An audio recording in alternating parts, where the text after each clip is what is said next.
Megastar Chiranjeevi career లో ఇంద్ర సినిమాకి ప్రత్యేక స్థానం ఉంది.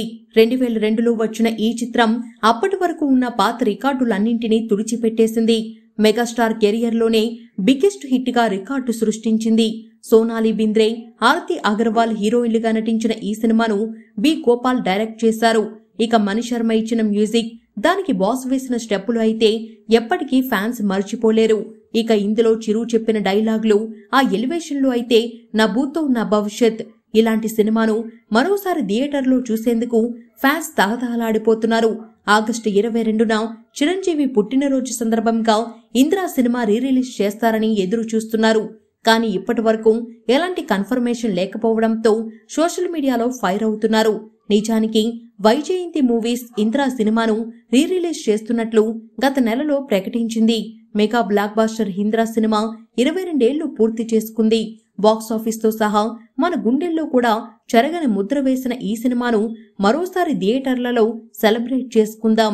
వైజయంతి మూవీస్ 50 ఏళ్లు పూర్తి చేసుకున్న సందర్భంగా ఆగస్టు 22న మెగాస్టార్ చిరంజీవి పుట్టినరోజు నాడు ఇంద్ర సినిమాను గ్రాండ్ గా రిలీజ్ చేస్తున్నామంటూ వైజయంతి మూవీస్ నెల క్రితం ట్వీట్ చేసింది.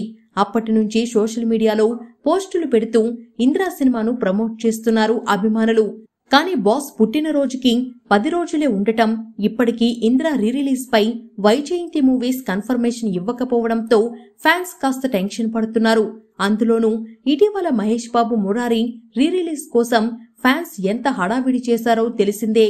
శుభలేఖల నుంచి రిలీజ్ వరకు ఏదో పెళ్లి తతంగంలా గ్రాండ్ గా జరిపారు. ఇక మురారి కలెక్షన్లు కూడా అదే రేంజ్ లో వచ్చాయి. అందుకే ఇంద్ర సినిమాతో మురారి రిలీజ్ కలెక్షన్లు బీట్ చేయాలని మెగా ఫ్యాన్స్ చూస్తున్నారు.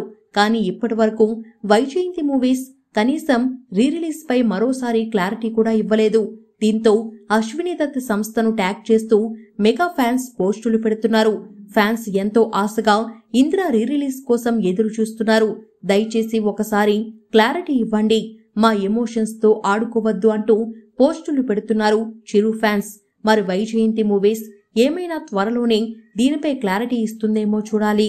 కానీ థియేటర్లో మరోసారి ఇంద్ర బొమ్మ పడితే మాత్రం మామూలుగా ఉండదు.